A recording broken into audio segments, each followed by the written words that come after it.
Pack power pack చేసి ఉంచినాం. All the best. విశ్వగర్ ఇక్కడ సార్ ఇక్కడ మీ ఈ సినిమాకి సంబంధించి మీకు టఫెస్ట్ పార్ట్ ఏంటి? అంటే ఈ గెటప్ వేయడమా లేదంటే ఏమన్నా పర్టికులర్ సీన్స్? ఇంట్లో ఒక్కడనే ఉండడం సాయంత్రం పూట. ఎందుకంటే ఈ గెటప్ వేసుకొని బయట తిరిగితే నన్ను సగం మంది గుర్తుపట్టకపోతుంటే సగం అంటే మెయిన్గా చీర అన్ని కట్టుకున్నాక వేరు, అన్నీ తీసేసిన తర్వాత నాకు గడ్డం లేకపోవడం, సన్న ఐబ్రోస్, షర్టు ప్యాంట్ వేసుకుని తిరుగుతా కదా ప్యాకప్ తర్వాత ఆబ్వియస్లీ. సో ప్యాంట్ షర్ట్ వేసుకొని ఈ గెటప్లో సాయంత్రం అయ్యేసరికి ఇంట్లో ఒక్కడనే ఉండడం, 1.5 month ఎక్కువ ఫ్రెండ్స్ని కానీ ఎక్కువ బయటికి వెళ్ళడం, ఫంక్షన్లకు వెళ్ళడం ఏం జరగలేదు అనమాట. So that was the toughest part. Acting మిగిలినవన్నీ ఇంకా అందరు కష్టపడ్డట్టు కష్టపడ్డాం మనం కూడా. ఈ గెటప్ కి పర్టికులర్ గా ఎంత టైం పట్టిందండి? 2 hours పడుతుంది. 2 hours పడుతుండే తీయడానికి కూడా. 2 hours పడుతుంది. అది కూడా నేను తొందర పెడితే నాకు ఓపిక తక్కువ బాబు, ప్లీజ్ ఫాస్ట్గా చేయండి 2 hours, లేదంటే వాళ్ళకి మంచిగా 4 గంటలు ఇచ్చినా చేసేటోళ్ళు. సాహో గారు మీ బ్యానర్లో ఇప్పటి వరకు చాలా డిఫరెంట్ ఫిల్మ్స్ వచ్చినాయి, ఒక్కొక్క జోనర్ టచ్ చేసుకుంటూ వచ్చారు. ఈ పర్టికులర్గా దిస్ టైం ఎంటర్టైన్మెంట్ అని ఫిక్స్ అయ్యారా ఈ కాంబో ఈ స్టోరీ చెప్పినప్పుడే? అంతే కదండి, ఎంటర్టైన్మెంట్ నచ్చి ఈ సినిమా చేశాను. So entertainment genre. Entertainment genre, full on entertainment. విశ్వగర్ హాయ్ సార్. సార్ నమస్తే. సార్ ట్రైలర్ చూస్తే కొద్దిగా అంటే ఎంటర్టైన్మెంట్ చేయడానికి ఫిక్స్ అయిపోయారు, ఎంటర్టైన్ చేయడానికి ఆడియన్స్ని, కానీ కొంచెం వల్గర్ డైలాగ్స్ ఎక్కువ ఉన్నాయి అనిపిస్తుంది కొద్దిగా చూస్తే. సో ఎంటర్టైన్ ఆడియన్స్ని ఏంట్రా అయినా సార్ మీరు మా యూతే కదా, ఇట్లా చేస్తే ఎట్లా సార్ మీరు? కానీ అదే అంటే ఎంటర్టైన్ చేయాలంటే ఇలా ఎంటర్టైన్ చేయాలని ఫిక్స్ అయిపోయారా? రకరకాలుగా చేస్తాం సార్, కోసమేనా వచ్చినాం. ఒక్కొక్క ప్రతి సినిమా ఒకటేలాగా తీయలేం కదా, ఇదో వెరైటీ, టేక్ ఇట్. చాలా శుద్ధపూస్తున్నారు మీరు కదా. సాహో గారు ఇంక తర్వాత సినిమా చూసిన తర్వాత మాట్లాడు. డన్. విశ్వ గారు సార్ నమస్తే సార్. నమస్తే సార్, నేను వెంకట్ ఎన్టీవీ సార్. సార్ నమస్తే సార్. మీరు మీ ఏ ఈవెంట్కైనా నందమూరి హీరోస్ని తీస్తుంటారు కదా, ఇదేంటి మరి సడన్గా మా బాస్ని పిలిచారు, నందమూరి కాంపౌండ్ నుంచి ఇటు వచ్చారు? కంపౌండ్లు మీరు వేసుకుంటారు, మాకున్న కాంపౌండ్ ఒకటే, మా ఇంటి కాంపౌండ్. ఇక్కడ కాంపౌండ్ ఏం లే, ఇండస్ట్రీ అంతా ఒకటే. And boss is boss. And మేము అభిమానించేటోళ్ళు ఉంటారు. అట్లా ప్రతిసారి మా కోసం ఉన్న వాళ్ళని ఇబ్బంది పెట్టి మాటికి పిలవం కదా. అండ్ దీంట్లో మాకు ఫ్యూచర్ ప్రొడ్యూసర్ రిలేషన్ ఉండొచ్చు, మా రిలేషన్ ఉండొచ్చు. అండ్ మా నాన్నకి చిరంజీవి గారికి రాజకీయాల టైం నుండి పరిచయం ఉంది. సో ఆ టైంలో మా డాడీ ఎమ్మెల్యే కంటెస్టెంట్ మలక్పేట్లో. He was always like well wisher since when I was kid.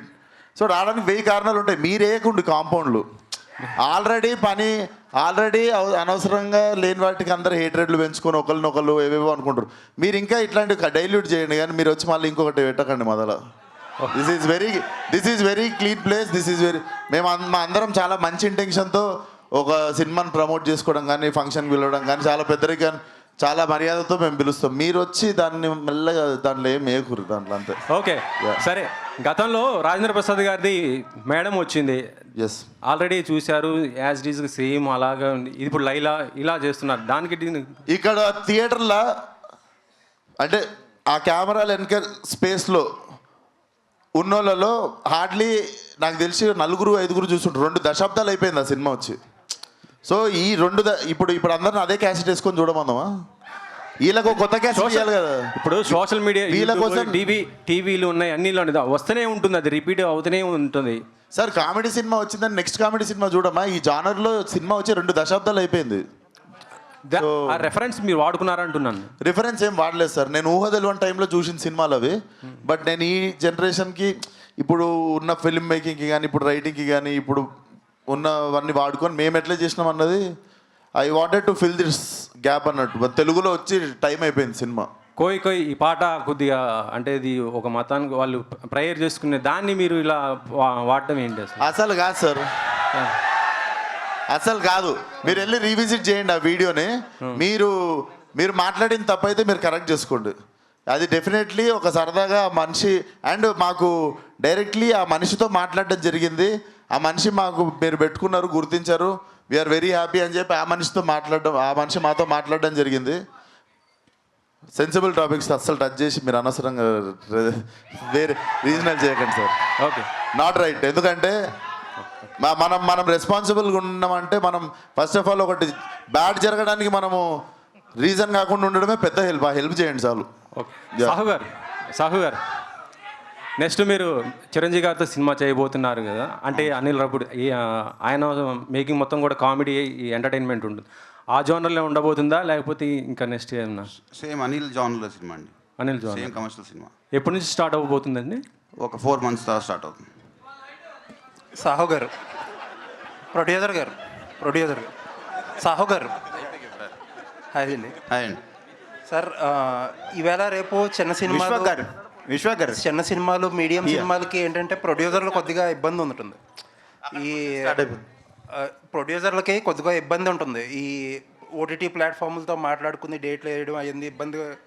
But మీరేంటంటే ఆల్మోస్ట్ నాకు తెలిసి 6-7 నెలల నుంచే ఈ సినిమా February 14th అన్నారు. ఆల్రెడీ కొన్ని అనౌన్స్ చేసిన సినిమాలు కూడా ఆ లెక్కలో సెట్ అవ్వక పోస్ట్ పోన్ చేసుకున్నారు. బట్ మీరు మాత్రం చాలా కాన్ఫిడెంట్గా February 14th అని అన్నారు. అప్పుడు ఆ డేట్గా వస్తున్నారు. అంటే ఏం లేదండి, ఇప్పుడు ఆ సినిమాలన్నీ ఏంటంటే అనుకున్న టైంకి రాలేక పోస్ట్ పోన్ అవడం వల్ల మళ్ళీ డేట్ దొరకపోవటం వల్ల ప్రాబ్లమ్స్. మనం అనుకున్నప్పుడు స్టార్ట్ చేసినప్పుడే Feb 14th ఇది రావాలని టార్గెట్ పెట్టుకుని ఫినిష్ చేసాం. సో మన ఓటీటీ వాళ్ళతో కూడా చెప్పాం Feb 14th సినిమా వస్తామని. సో ఒకవేళ మన డేట్ మారుంటే నాకు ఆ ఇబ్బంది ఉండేదేమో, వాళ్ళు చెప్పిన డేట్కి వేయాల్సి వచ్చేదేమో. బట్ ఇప్పుడు మనం చెప్పిన టైంకి వచ్చాం కాబట్టి ప్రాబ్లం ఎక్కడ లేదు. విశ్వ గారు సార్, లైలా గెటప్ చాలా బాగుందండి. Thank you, sir. ఇప్పుడు హీరోయిన్లకు పోటీ వచ్చేంత Thank you, sir. గ్లామరస్గా కనిపించారు. Thank you. సో నా క్వశ్చన్ ఏంటంటే, ఎవరైనా స్టార్ హీరో అడిగితే మీరు వాళ్ళ పక్కన హీరోయిన్గా చేస్తారా?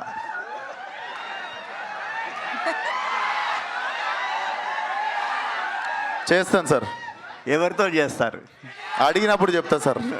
మీకు ఇప్పుడు ఇష్టం- ఎవరు అంటే మీరు అడిగిన ఫస్ట్ క్వశ్చన్కి ఆన్సర్ చేసేది. మీకు ఎవరితో చేయాలని? నాకెవరితో చేయాలని లేదు సార్. అదైతే క్లియర్గా ఉన్నా నేను. ఓకే హీరోగానే చేద్దాం అనుకుంటున్నాను. మీరు అడిగిరు కాబట్టి మీకు ఒక ఆన్సర్ ఇచ్చా. Okay okay. అయితే లైలా గెటప్లో మీకు ఎదురైన టఫెస్ట్ ఛాలెంజ్ ఏంటండి? అదే సార్, ఇంటికి వెళ్ళాడు, ఇంట్లో ఒక్కడిని ఉండడం, మిగిలిందంతా అందరూ సెట్స్లో మామూలుగా సెట్స్లో 400-500 మంది 500 మంది సాంగ్ షూట్లు అవి అయినప్పుడు ఆ గెటప్లో అంతమంది ముందు కాన్ఫిడెంట్గా ఉండడం అదొకటి మెంటల్లీ ఛాలెంజింగ్ ఉండే. బట్ అది కూడా నాకు తెలిసి ఒక 2-3 గంటలు సెట్ అయిపోయినా. ఓకే, థ్యాంక్ యూ అండి. కామాక్షి గారు, ఈ మధ్య కాలంలో